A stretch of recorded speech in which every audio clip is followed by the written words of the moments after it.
अरे अब तो फोन रख दे भाई, कब से देख रहा है। हाँ हाँ रख दूंगा। अरे रख दे भाई, 17 साल का हो गया, थोड़ा पढ़ाई कर ले।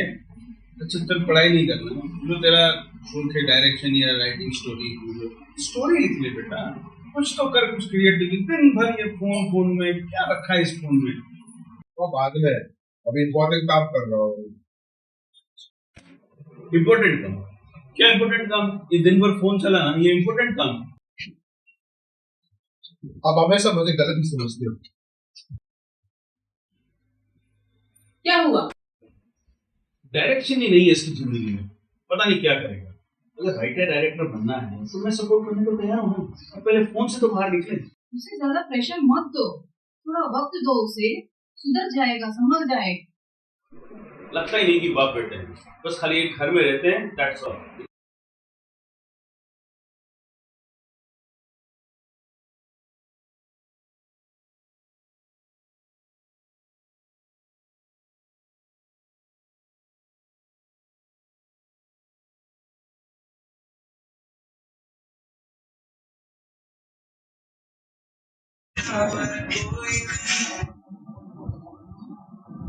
Hello hello. हेलो जी, कैसे हो? हाँ मैं ठीक हूँ, तुम कैसी हो? मैं भी अच्छी हूँ। क्या कर रहे हो? क्या चल रहा है? वो भी पूछ रही थी दादा कैसे हैं, क्या कर रहे हैं। अच्छा ये बोलो। दादा किधर है? ये बड़ा दादा बुलाते हैं। हेलो, आप मुझको भूल गए क्या? क्यों? मैं बिजी था थोड़ा, बस और कुछ नहीं। बिजी या लेजी? बच्ची भी समझ गई कैसे। अरे देख, खड़ी भी समझ गई देख।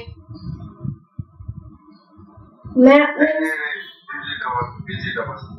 मैं स्कूल में सबको बोलती हूँ मेरे भैया डायरेक्टर बनोगे, आप डायरेक्टर बनोगे? हाँ क्यों नहीं बनूंगा ना डायरेक्टर। प्रॉमिस?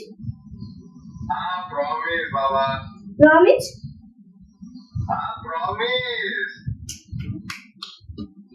हाँ बढ़िया चल रहा है।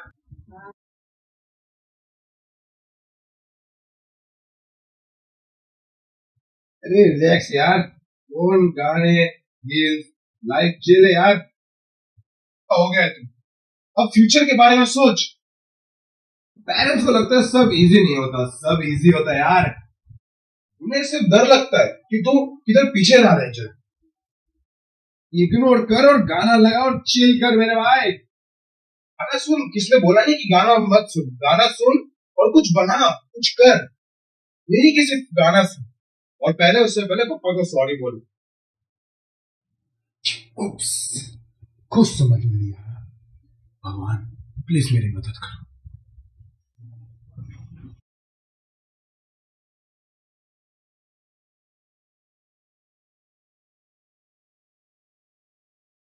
वत्स दक्ष, नेत्र खोल कर देखो। ये जीवन केवल भोग और प्रमाद के लिए नहीं, अपितु पुरुषार्थ, साधना और आत्मविकास के लिए प्राप्त हुआ है। मानव जीवन अत्यंत दुर्लभ है और इसका प्रत्येक क्षण अमूल्य है। जो समय एक बार व्यतीत हो जाता है वह पुनः कभी लौट कर नहीं आता। तुम आज जिस आयु में खड़े हो, उसी आयु में तुम्हारे पिता ने अपने पिता का साया खो दिया था। जीवन ने उन्हें प्रारंभ से ही संघर्षों की अग्नि में उतार दिया। उन्होंने विषम परिस्थितियों से पलायन नहीं किया, अपितु धैर्य, परिश्रम और संकल्प के बल पर उनका सामना किया। अपनी विधवा माता से दूर रहकर सीमित साधनों में उन्होंने दिन रात परिश्रम किया। उन्होंने अपने सुखों का त्याग किया, अपने कर्तव्यों को निभाया और अपने जीवन को उद्देश्यपूर्ण बनाया।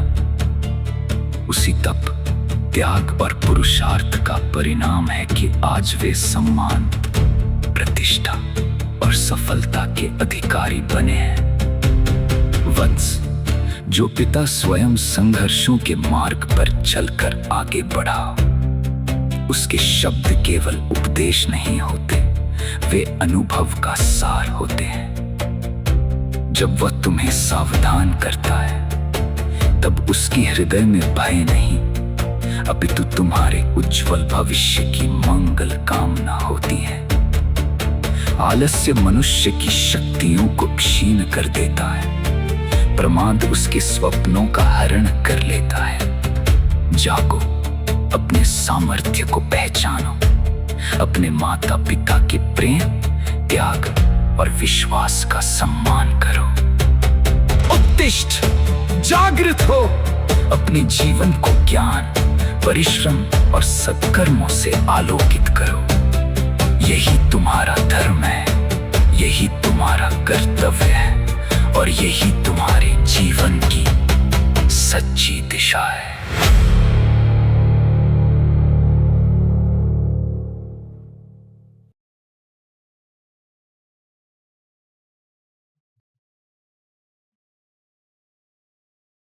सॉरी पापा, मैं डायरेक्शन नहीं बना रहा, सिर्फ फोन तो से बैठ कर। बेटा, मैं अपने एक्सपीरियंस से जो तुम्हें सिखा रहा हूं। कल तक जो सपना था आज धुआं सा है, राहों में खोया हुआ एक निशान सा है। वक्त के पन्ने पलट गए, कुछ अल्फाज